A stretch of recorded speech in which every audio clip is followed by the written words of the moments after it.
하나님의 말씀, 오늘 우리에게 주신 하나님의 말씀 보겠습니다.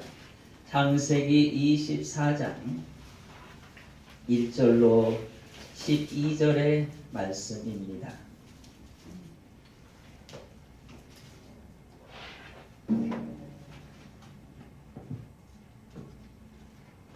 창세기 24장 1절로 12절의 말씀, 구약성경 30페이지 되겠습니다. 찾으셨으면 같이 한 목소리로 공독을 하도록 하겠습니다. 시작. 아브라함이 나이가 많아 늙었고 여호와께서 그에게 범사의 복을 주셨더라. 아브라함이 자기 집 모든 소유를 맡은 늙은 종에게 이르되 청하건대 내 허벅지 밑에 내 손을 넣으라. 내가 너에게 하늘의 하나님 땅의 하나님이신 여호와를 가리켜 맹세하게 하노니 너는 내가 거주하는 이 지방 가나안 족속의 딸 중에서 내 아들을 위하여 아내를 택하지 말고 내 고향 내 족속에게로 가서 내 아들 이삭을 위하여 아내를 택하라. 종이 그대의 여자가 나를 따라 이 땅으로 오려고 하지 아니하거든 내가 주인의 아들을 주인이 나오신 땅으로 인도하여 돌아가리이까. 아브라함이 그에게 이르되 내 아들을 그리로 데리고 돌아가지 아니하도록 하라. 하늘의 하나님 여호와께서 나를 내 아버지의 집과 내 고향의 땅에서 떠나게 하시고 내게 말씀하시며 내게 맹세하여 이르시기를 이 땅을 내 씨에게 주리라 하셨으니 그가 그 사자를 너보다 앞서 보내실지라. 내가 거기서 내 아들을 위하여 아내를 택할지니라. 만일 여자가 너를 따라오려고 하지 아니하면 나의 이 맹세가 너와 상관이 없나니 오직 내 아들을 데리고 그리로 가지 말지니라. 그의 종에 의해 그의 주인 아브라함의 허벅지 아래에 손을 놓고 이 일에 대하여 그에게 맹세하였더라. 이에 종이 그 주인의 낙타중 10匹를 끌고 떠났는데 곧 그의 주인의 모든 좋은 것을 가지고 떠나 메소포타미아로 가서 나홀의 성에 이르러 그 낙타를 성과 우물 곁에 굴렸으니 저녁 때라 여인들이 물을 기르러 나올 때였더라. 그가 이르되 우리 주인 아브라함의 하나님 여호와여 원하건대 오늘 나에게 순조롭게 만나게 하사 내 주인 아브라함에게 은혜를 베푸시옵소서. 아멘. 오늘 그 말씀을 통해서 복을 주셨더라 라는 제목으로 함께 말씀을 우리 나누도록 하겠습니다. 사람에 대한 그 평가는 우리가 그 마지막을 보면 안다고 합니다. 장례식에 가보면 그 사람이 어떻게 살아갔는지 그의 한평생의 모습을 적나라하게 보여주는 그러한 모습이라고 볼 수 있고, 인생의 마지막에 이르면 그 모든 것들이 그 실체들이 드러나는 것과 같습니다. 영화도 끝까지 보면 때로는 그 내용의 전체를 알 수가 있습니다. 이 반전이라는 것도 있거든요. 그래서 마지막까지 끝까지 보면 그 영화가 무슨 내용인지를 알 수 있는 것과 같습니다. 오늘 본문의 말씀 속에서도 아브라함이 나이가 많아 늙었고 이렇게 말씀합니다. 모든 사람들이 이 땅에 태어나서 살아가고 결국 모든 사람들이 나이가 들어가고, 아마 이 말씀이 기록된 이 당시는 이 상황은 140세로 추정을 합니다.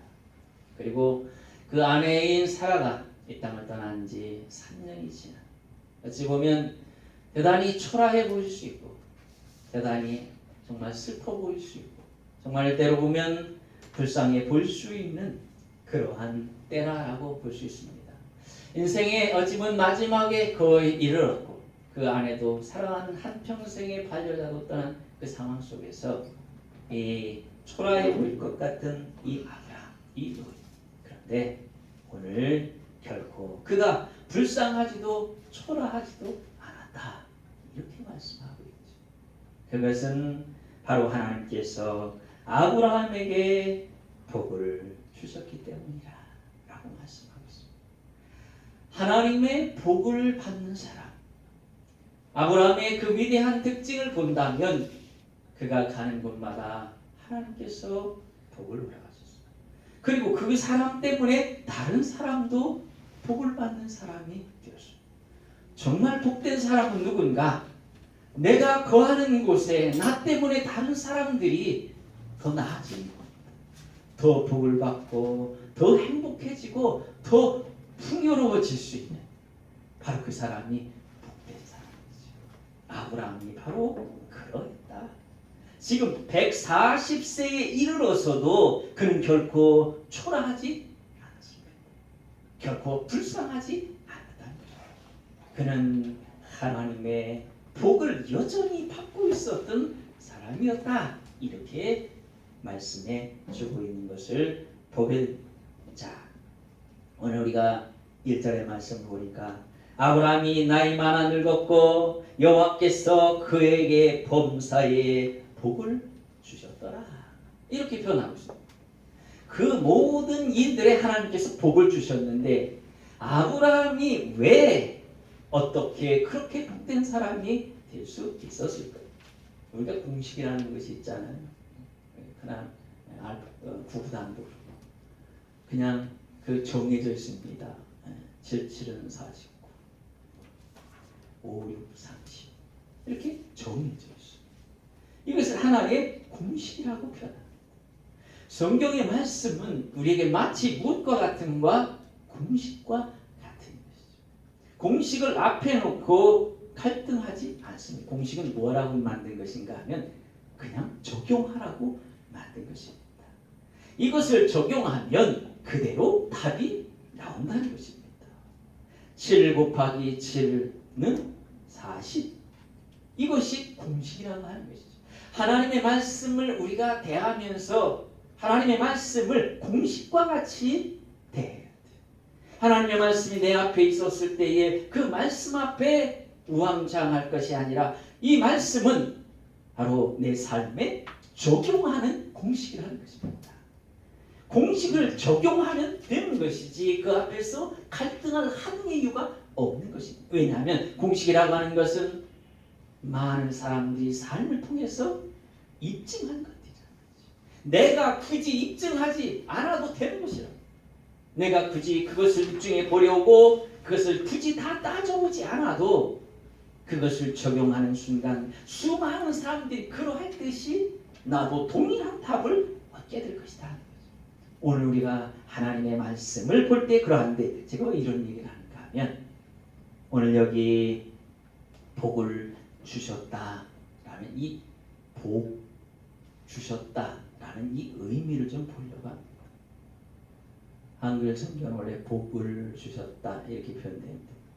오늘 보면 복 주셨다 그냥 동사로 하나 툭 끊어져 버렸어요. 그래서 이 표현은 원래는 풍성하다는 의미도 있지만은 이 표현 속에 무릎을 꿇다라는 의미가 함께 같이 있는 말이에요. 그래서 여기 복을 주셨다고 하는 이 표현을 이 표현으로 쓴 이유가 있습니다. 그것은 아브라함이 왜 하나님께서 범사의 모든 일에 복을 주셨을까? 그 이유가 그가 하나님의 말씀에 복종하고 순종했기 때문이다 하는 것을 말하기 위해서 이 표현을 썼다라고 볼 수가 있는 것입니다. 결국 아브라함이 복받는 사람이 된 것은 그가 순종의 사람이었기 때문입니다. 갈대아 우를 떠날 때 그는 사실 아무것도 없었습니다. 하지만 지금 이 시점에 있어서 그는 거부가 되어 있었습니다.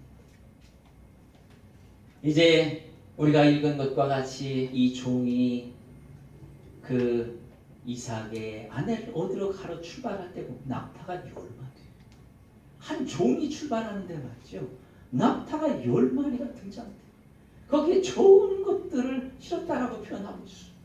그만치 아브라함은 하나님의 놀라운 축복을 받았던, 사실 구약시대 때는 하나님의 축복을 이 물질이라는 것을 통해서 드러냈어요.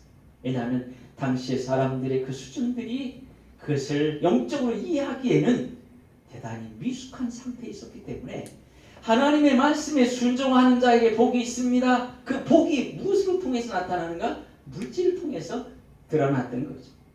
어쨌든 그는 놀라운 사람이 되었습니다. 그리고 우리가 아는 것과 같이 그의 후사를 이어갈 이삭도 얻게 되었잖아요. 도무지 얻을 수 없었는데 하나님의 기적 같은 역사로 100세의 아들을 얻었습니다. 그뿐만 아니라 바로 그 후손을 통해서 누가 왔나요? 메시아 예수 그리스도가 태어났어. 여러분 생각해 보세요. 인간으로 태어나서 나의 족보를 통해서 메시아가 왔다. 이보다 더 영광스러운 것이 어디 있느냐.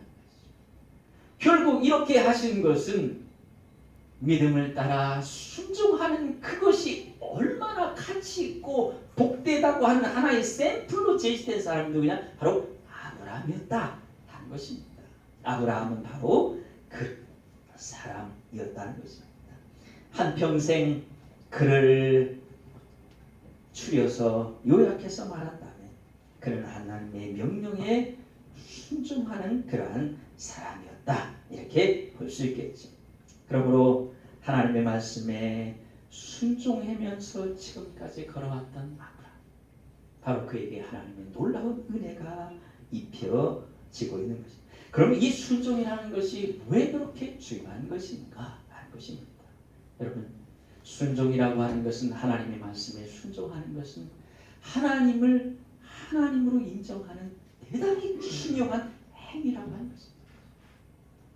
내가 하나님의 말씀을 듣고 그 말씀에 순종할 때에 순종하는 그 순간 나는 이렇게 고백하고 있는 것입니다. 하나님은 전능하시고 하나님은 전지하시고 하나님은 위대하신 분이십니다. 나를 만드셨고 나를 지으셨고 나를 통치하시고 지배하시는 나의 왕이십니다. 한 고백이 말씀에 따르는 것입니다. 그러므로 하나님은 자신의 말씀에 순종하는 자를 통해서 자신의 위대하심을 드러내신 것입니다. 왜냐하면 자신을 인정하고 있어요. 그러면 하나님은 동시에 그의 삶을 통해서 하나님의 위대하심을 드러내시는 것입니다. 그의 그 모든 것들이 하나님께서 역사하심을 보여주는 것이다. 이렇게 볼 수가 있다고 하는 것입니다. 순종이라고 하는 것이 사실 쉬운 일은 아니에요. 어떤 군인이 부대에서 그 대장이 부하들에게 물어봤습니다. 장교들을 평가하는 데 있어서 어떤 장교가 위대하고 탁월한 군인인가? 그랬더니 한 사람이 이렇게 표현했습니다. 용감하게 싸우다가 전사하는 군인이 진정으로 훌륭한 군인입니다. 라고 말했어요. 그럴 때에 이 대장이 이렇게 말했습니다. 아닙니다. 군인으로서 가장 훌륭한 사람은 적을 죽이려고 지금 칼을 막 내리치려는 순간 대장이 퇴각하라. 그럴 때 그 칼을 멈추고 퇴각하는 사람, 그가 훌륭한 군인이죠. 그 지휘관의 그 대장의 말에 좀 하나님께서 우리에게 요구하시는 것은 바로 그것입니다. 우리가 무엇을 하고 무엇을 하는 것, 그것을 우리가 볼 때는 중요하다고 생각하지만 그러나 하나님께서 우리에게 요구하시는 것은 그것이 아닙니다. 내가 내게 요구하는, 내게 말하는 것을 내가 그대로 행할 것인가 하는 것입니다. 그것이 마치 상황이 맞지 않는 것 같고 그 형편에 맞지 않는 것 같은지라도 단순히 하나님의 말씀이라는 그 이유 하나만으로 그 앞에 순종하고 엎드리는 것. 아브라함이 바로 그러했다는 것입니다. 그러므로 하나님께서 아브라함의 모든 일에 형통케 하시는, 복을 주시는 그 일을 하심으로 그를 통해서 하나님이 위대한 분이시라고 하는 것들을 드러내셨다. 그러므로 여러분 말씀에 순종하면 두려울 것이 없습니다. 저는 그렇게 생각합니다. 하나님의 말씀에 순종하는 자가 가장 무서운 자예요. 하나님의 말씀 앞에 엎드리는 사람. 다른 무엇을 하다가도 이것이 하나님의 말씀입니다 하고 읽어주면 그냥 거기서 끝나야 돼. 바로 우리가 보면 여러분들 뭐 이렇게 총회나 이런 데 갈 기회가, 우리 여단 총회는 별로 그러지 않는데 큰 총회 가보면 말이죠. 논쟁이는 막 싸움터 같은 때였어. 그런데 제대로 된 교단은 어떤 분이 일어나서 헌법을 핍니다. 헌법 몇 조 몇 항에 이렇게 되어 있습니다 하고 읽어줘요. 그러면 지금까지 마치 치고받은 것 같이 싸우다가도 탁 죽였지. 이런 교단은 하나님이 살아있는 것이죠. 그런데 읽어줬습니다. 법을 읽어줬어요. 그런데도 여전히 싸운다면 그것은 하나님이 그 하시는 것이라고 볼 수 없어요. 하나님을 무시하는, 법을 무시하는 것이라는 것이죠. 교회의 법은 바로 하나님께서 위임하신 권위로 세워진 것들이 아니죠. 우리가 바로 하나님께서 세우신 그 법들에 순종하고, 그것은 바로 내 삶에 하나님을 개입시키는 것입니다. 내 삶 속에 하나님께서 바로 내 문제, 내가 감당해야 될 문제에 하나님이 대면하도록 하시는 것이죠. 바로 그가 복된 자입니다. 세상을 너무 힘들고 어렵게 살 거 없어요. 하나님은 여러분의 삶에 순종하고 개입시켜야 돼요. 그래서 내가 다 하려고 하지 말고 하나님께서 그 문제를 대면하시도록 그렇게 하는 것, 이게 바로 복된 삶. 두 번째로 이제 이 아브라함은 믿음의 계보가 되기를 너무나 힘썼다. 2절로 4절의 말씀 속에 그러한 말씀입니다. 아브라함이 이제 그 늙은 종에게 자신의 아들 이삭의 그 배우자를 택하게 하기 위해서 그를 자신의 고향에 지금 보내고 있습니다.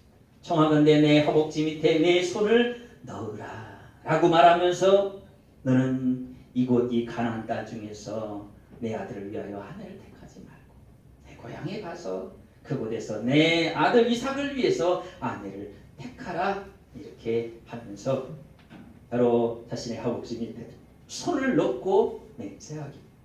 이건 대단히 중요한 문제를 선언할 때에, 서약할 때에 그렇게 하는 거죠. 만일 이것을, 이 맹세를 지키지 않으면 저주를 받을 것이라는 경고가 담긴 만큼 그렇게 중요한 그러한 의미라고 볼 수 있습니다. 자, 그런데 아브라함이 이제 그 종에게 서약을 시킵니다. 하나님 앞에 온전히 그 뜻을 맡기기를 원했기 때문에.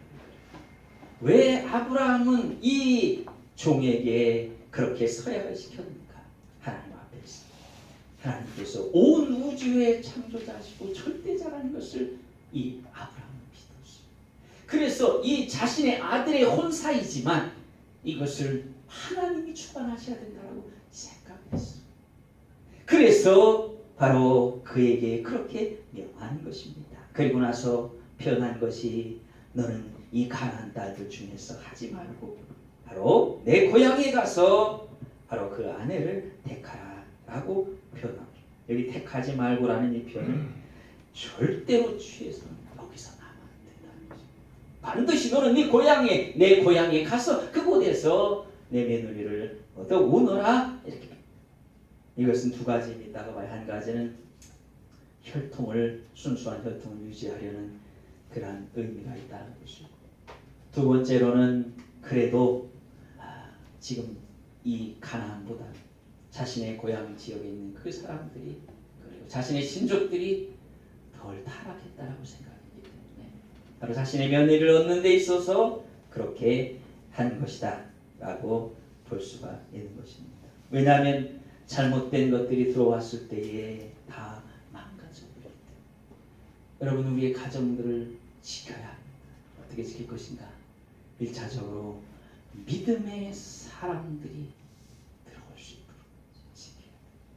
불신앙의 사람들이 들어오지 않도록 해야 됩니다. 여러분, 어떤 사람들이 이렇게 말해요. 전도 삼아서 믿지 않는 며느리를 낳지. 근데 여러분, 여기 위에다 세워놓고 밑에서 끌어올리는 것이, 위에서 밑에 있는 사람 끌어올리는 것이 쉽습니까? 아니면 밑에 있는, 위에 있는 사람을 밑에서 끌어내리는 것이 쉬울까요? 밑에서 끌어내리는 것이 여러분 쉽습니다. 우리는 교만함을 버려야 돼요. 우리는 하나님께서 우리에게 명하시는 말씀을 따라서 우리가 연약한 사람임을 알아야 돼. 그래서 불신자들과 멍해를 같이 해서는 안 되는 것입니다. 그들 우리의 며느리로 들여오는 순간 우리의 가정의 믿음의 모습들은 다 회파되고 있는 것입니다. 믿음의 가치들, 하나님을 사랑하고 하나님 앞에 예배하고 하나님 앞에 경배하고 하나님 앞에 헌신하고 하는 그 놀라운 가치들이 단순간에 무너져버리가 하는 것이죠.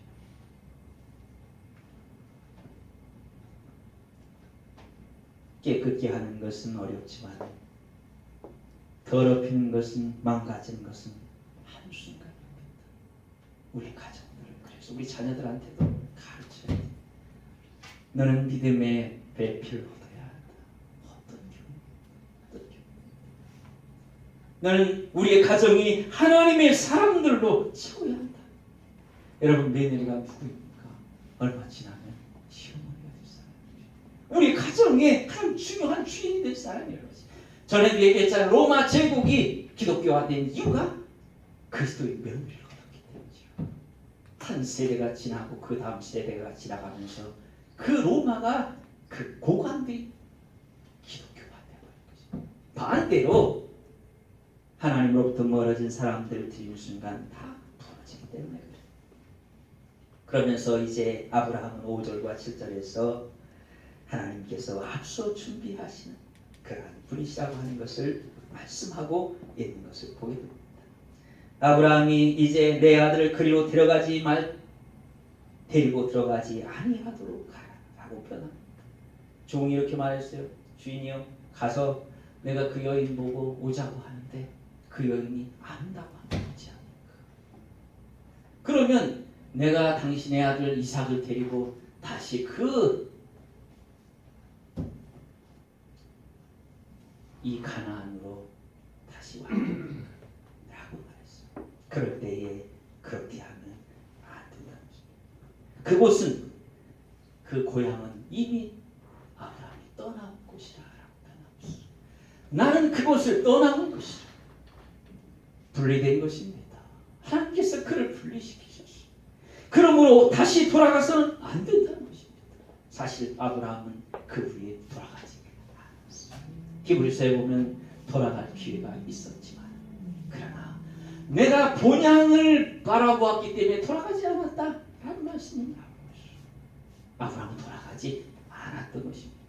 여러분, 오늘 하나님께서 준비하신 그것을 믿기에 그는 그곳으로부터 완전히 나온 것입니다. 너보다 앞서 그 사자를 보낼지라.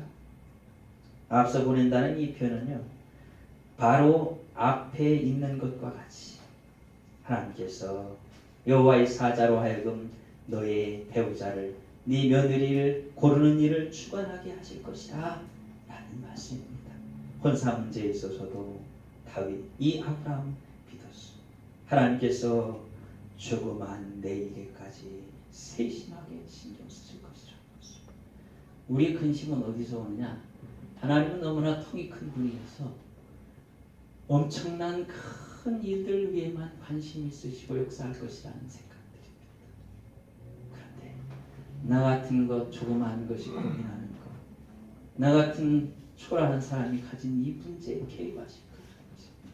그런데 말이죠, 다윗은, 이 아브라함은 이 놀라운 사실을 믿었다는 것입니다. 하나님께서 사자를 보내서 간섭하실 것이라고 하는 것을 이 종에게 말한 것이죠. 그거 걱정하지 말고, 네가 가서 그 일을, 그 여인을 데울 수 있다는 것입니다. 쓸데없는 걱정들로 우리가 시간들을 낭비하고 있어. 사실은 하나님께서 우리의 앞길을 인도하실 것이다. 10절에서 보는 것과 같이 결국 메소포타미아로 가서 나홀 성에 이르렀어요. 약 800km가 됩니다. 에브론에서 이 머나먼 길을 갔어요. 그리고 우리가 아는 것과 같이 여기 우물가에 도착했습니다. 58절에는요, 리브가가 이제 함께 따라 나서는 모습이 보여집니다. 리브가를 불러 그에게 이르되 내가 이 사람들과 함께 가려느냐? 그가 대답하되 가겠나이다. 여러분, 다 읽어보니까 지금까지 걱정이 다 보였습니까? 괜한 걱정이다. 괜한 걱정. 하나님을 온전히 믿어요. 하나님의 섭리를 믿고 하나님께서 여러분의 삶 구체적인까지 인도하는 걸 믿어요. 그러면 근심과 걱정에서 벗어나.